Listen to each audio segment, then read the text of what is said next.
is really an honor to participate in this event and share with you some of the key findings and thinking from SDG Guide for Sustainable Infrastructure for companies participating in the Belt and Road Initiative that I am working on.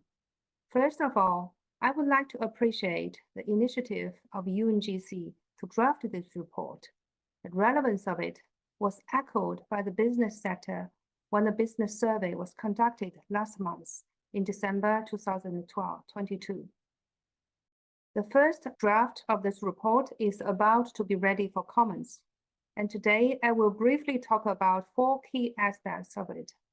I will go over the first 2 parts quickly: links between BRI and SDGs, BRI practice, progress, and challenges, and highlight the next 2 parts: the perspectives of companies participating in BRI and the SDG Guide and related impact assessment tool. As we all know, the BRI has identified 5 priority areas for international cooperation: policy coordination, facilities connectivity, unimpeded trade, financial integration, and people-to-people bonds. Initiated by Chinese government in 2013, it has been warmly received by many countries. By the end of 2022, that's last year, it covers over 150 countries and regions which signed up BRI MOUs with Chinese government. Since 2015, to build and strengthen synergy between BRI and SDGs have been advocated by Chinese government and the UN system. Sustainable infrastructure is a key concrete pillar to achieve the synergy. Over the last 9+ years, infrastructures in the sectors of energy, transportation, and utilities have become the largest sector of investment and de facto a central pillar of BRI. As an initiative aiming at promoting development, it is natural that infrastructures will be highlighted. Infrastructure is a necessary foundation for industry and people's life, as we all understand. As illustrated in the figure from UNDESA, the following priority areas of BRI are closely linked to the 17 goals, most directly and a few indirectly. For example, the BRI and its infrastructure investments have the potential to contribute to achieving many of the SDGs, including SDG 9, Industry, Innovation and Infrastructure, SDG 6, Clean Water and Sanitation, SDG 7, Affordable and Clean Energy, SDG 13, Climate Change, 14, Life Below Water, 15, Life on Land. In his remarks at the Second Belt and Road Forum for International Cooperation in 2019, UN Secretary General Antonio Guterres emphasized that the 5 pillars of BRI are intrinsically linked to the 17 Sustainable Development Goals, and the world will benefit from a Belt and Road Initiative that accelerates efforts to achieve the Sustainable Development Goals. Also emphasized by UNDESA last year, BRI is a highly valuable vehicle for accelerating implementation of the 2030 Agenda, and it has proven effective in bridging a number of gaps in implementation. It is up to all stakeholders in the BRI and SDGs to make full use of that vehicle and generate momentum for the achievement of the SDGs by 2030. To achieve the synergy, all stakeholders need to be involved: governments, businesses, civil society. One of the connections that involve the businesses in particular is through UN Global Compact. During the Second Belt and Road Forum for International Cooperation in April 2019, over 35 heads of state issued a joint communique where they call on all market players in the Belt and Road Cooperation to fulfill their corporate social responsibility and follow the principles of the UN Global Compact. This statement reflects an endorsement of the 10 principles of the UN Global Compact as an international norm to advance corporate sustainability under the BRI framework. This figure shows how the 10 principles relate to 17 goals.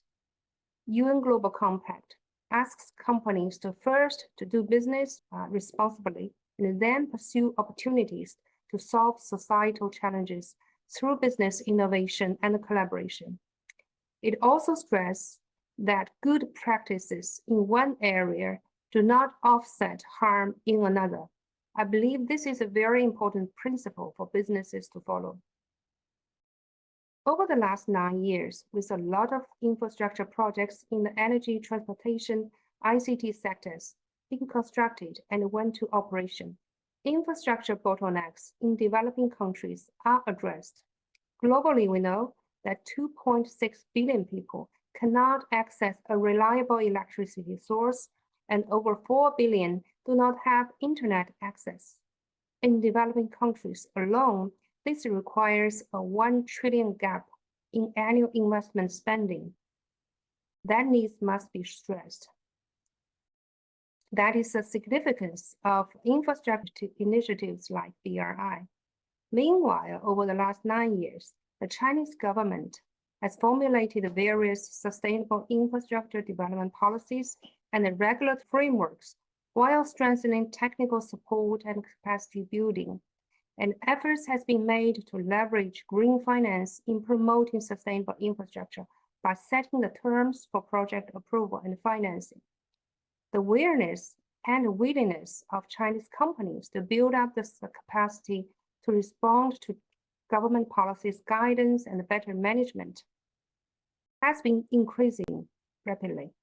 It is also important to observe the transition of Chinese companies in their business models for BRI projects from contractors to investors. Some Chinese companies have taken the lead in aligning themselves with high international standards in order to attract international funding. However, the challenges inherent with infrastructure projects remain. Like the BRI projects have been mainly concentrated in the energy and transport industries, they are needed but have higher multi-risks. Large-scale infrastructure construction often results in negative environmental impacts, such as greenhouse gas emissions and biodiversity loss risks. And the bankable projects are limited in many countries. The financial sustainabilities facing new challenges, particularly with the impacts of COVID pandemic on the economies over the last 3 years. So in this context, to draft a guide and an impact assessment tool for companies, it is important to understand the perspectives, puzzles, and constraints of companies participating. For this purpose, a survey was conducted in the last 2 months. A questionnaire covering cross-sectoral questions in 9 aspects were designed. With the assistance of China International Contractors Association, CIKD, many Chinese companies undertaken BRI projects were reached. So altogether, 50 valid questionnaires have been received from 45 state-owned enterprises and 5 private companies. They are mainly concentrated in 5 different sectors: 34% in the energy sector, 32% in the urban infrastructure sector, 16% in the transportation sector, 12% in the ICT sector, and 6% in the water and water waste sector. So let me briefly introduce the findings. First finding is companies face pressure from all stakeholders, while that from Chinese host country government and international financial institutions is relatively larger than the pressure from Chinese financial institutions. So when we ask about the main sources of pressure to comply with higher standards of infrastructure rules and the intensity, the results shows pressure comes from all aspects, including the Chinese government, host government, Chinese financial institutions, international financial institutions, the media and NGOs, and the local community. Among them, the strongest pressure comes from project host governments and international financial institutions, with 70% of the companies choosing strong. 50% of companies consider that pressure from Chinese government and local communities is strong, and the pressure from Chinese financial institutions is relatively weak, with over 50% of the companies considering pressure from Chinese financial institutions is not strong enough. Finding 2, the biggest challenges faced by companies are the social aspects and people-related activities in governance. Companies were asked to rate 9 questions in the environmental, social, and governance category according to their experience in overseas infrastructure development, with 5 being the most challenging and 1 being the least challenging. So the labor rights issues and the relocation of residents were the 2 most challenging issues. Over 72% of companies considering labor rights issue to be very or relatively challenging, and 54% considering relocation of residents to be very or relatively challenging. 46% of companies considering environmental pollution issues to be challenging, but only 28% considering carbon emission to be very or very relatively challenging.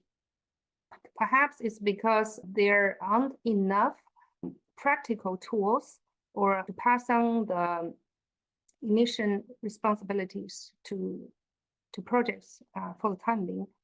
That's my current interpretation of this result.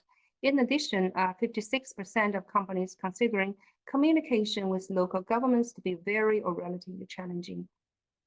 So you can find other figures in this on this graph.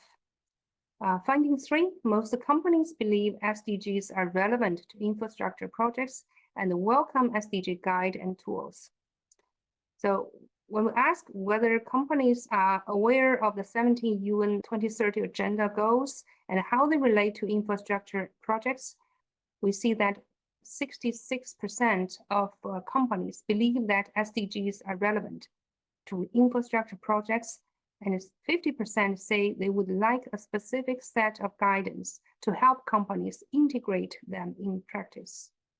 Finding 4, a large proportion of companies have paid attention to international standards, including UNGC 10 principles, to find out which ESG-related international standards companies have gained the most attention from. In the past, we listed 9 sustainability-related international standards and guidelines, including the UNGC 10 principles. It is found that 64% of companies had paid attention to the World Bank's environmental health and safety guidelines, and 60% had paid attention to the ISO guidelines on social responsibility, and around 50% had paid attention to the UNGC 10 principles. These are the top 3 ones. Finding 5, most companies have an ESG framework for overseas infrastructure projects, but their reference to international agency standards is limited. From the last question, we can see that they notice it, but when they make their ESG framework, they mostly reference to the host country standards. 80% of the companies, they have developed a specific ESG framework for overseas infrastructure projects. So in this development process, 60% refer to host country policy documents, 54 refer to Chinese government policies, 52 refer to industry association standards, and 12% also refer to international agency standards. Finding 6, the vast majority of companies have a department or position dedicated to ESG implementation.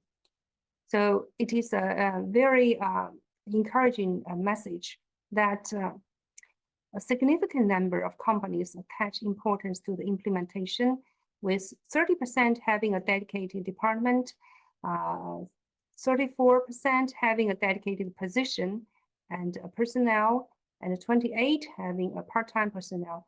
Only 8% not having relevant people to do that job. Finding 7, the perceptions of companies on positive impact of adopting ESG framework include better local communication, access to finance, corporate decision-making, and project planning. So I think the response from the companies also encouraging. The vast majority believe that positive impacts of adopting this kind of framework will help them solve the challenges as we mentioned earlier. So you can find the figures here with different responses on different messages. Finding 8,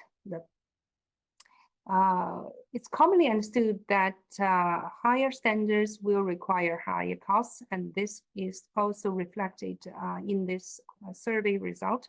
So possible cost increase is the biggest concern for companies to adopt a set of voluntary ESG guidelines. So 54% of companies felt that it would increase the cost of investment and building a business, and 46 were concerned about the potential manipulation of discourse by evaluation agencies, and 44% were concerned that it will result in fewer commercially viable projects. Finding 9, the last message of the survey, most companies believe that management awareness is top on the list of capacity building priorities if they were to adopt a SDG guide in practice. So 88% said they would most need management awareness. 70% said they would need the strength to strengthen awareness among all employees. And so most questions require receive a very high rating of the need. So bearing in mind the perspectives and the needs of companies, the SDG guide and related impact and assessment tool aim at providing practical and operational guidance for the private sector players to deliver the sustainable infrastructure on a voluntary and non-binding basis, help them to identify and highlight key common guiding principles to help them better understand the SDG and to tailor-make to their individual needs. And they can inform business decision-making on the design, building, operation, and maintenance of the infrastructure projects, and as well as the monitoring and evaluation. And thirdly, they can equip more companies with effective tools to measure their impact and to actually to measure their sustainability in the long run. As to the guide, we have identified 5 principles. First, to cater to the needs of the companies on raising the understanding and awareness of the management team about SDGs. The first principle is to understand infrastructure and SDGs linkages in a holistic and in-depth way. Normally, they know the 17 goals, but most people don't know the 169 indicators under the 17 goals. But to make decisions, they need to a little bit deeper into the indicators. For example, I put on the SDG 1 and all forms of poverty, extreme poverty. So there are the indicators like proportion of impoverished households with drinking water supplied directly to their households, and access of electricity, access of transport, access of ICT technology. So these are the one layer deeper into the SDGs, could help the companies to understand the indicators. And another case is about goal 9. Also, it covers more indicators that could be a reference for companies. The second principle is to optimizing the positive impact of infrastructure to achieve economic growth and sustainable development. So to have the economic viability, it's very important. Those 3 key factors need to be considered: financial sustainability, local industrial development, local economic empowerment. And for principle 3, integrating environmental sustainability to infrastructure development, greenhouse gas emission reduction, pollution reduction, energy and water use and conservation, biodiversity and ecosystem protection. For principle 4, integrating social sustainability into infrastructure development, local employment and labor protection.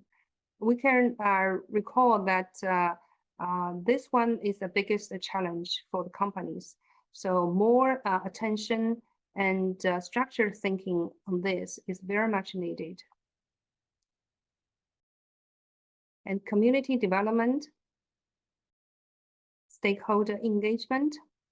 I would like to stress that companies need to adopt a multi-stakeholder approach that seeks to engage host country governments, regulators, as well as local NGOs and communities at an early stage. This is, I think it's particularly needed for the management team to understand the importance and to do it at an early stage to avoid later problems. And also women and vulnerable group empowerment. For Principle 5, integrating governance considerations to infrastructure development. So local communication and accountability, information disclosure, anti-corruption, grievance mechanism. It is also important to create an effective grievance mechanism that could help get to know the risks, the problems at an early stage and try to solve it at an early stage.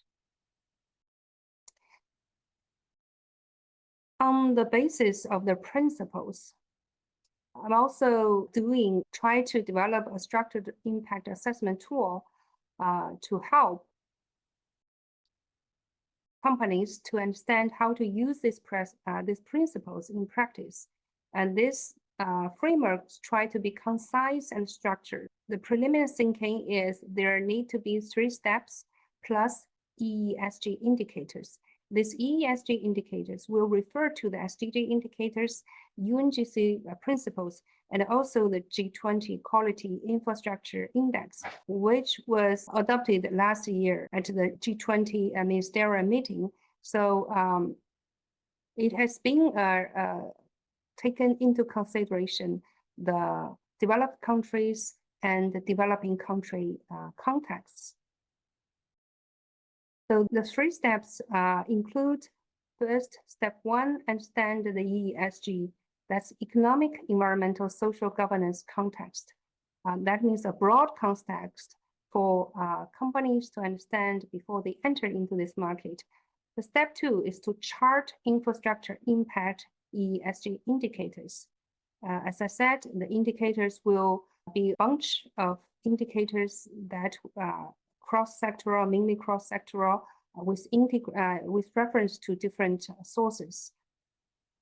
And the third step is to assess the impact. It is important to bear in mind the contribution and the achievements on one goal cannot offset if there's any harm on another goal. So companies need to assess, have a structured thinking to assess the direct positive impact, indirect positive impact, direct negative impact, indirect negative impact. And also, if they don't have a conclusion currently, they need to put it as unclear or no impact. I hope this kind of structure can help companies make self-assessment in the ESG impacts to maximize the positive impacts and alarm companies to be aware of the negative impacts and to minimize them at an early stage. So the tool will be, in this report, the tool will be followed by illustrative cases for inspiration and collaborating learning. So this is the end of my presentation. Thank you very much for your attention, and your suggestions are most welcome.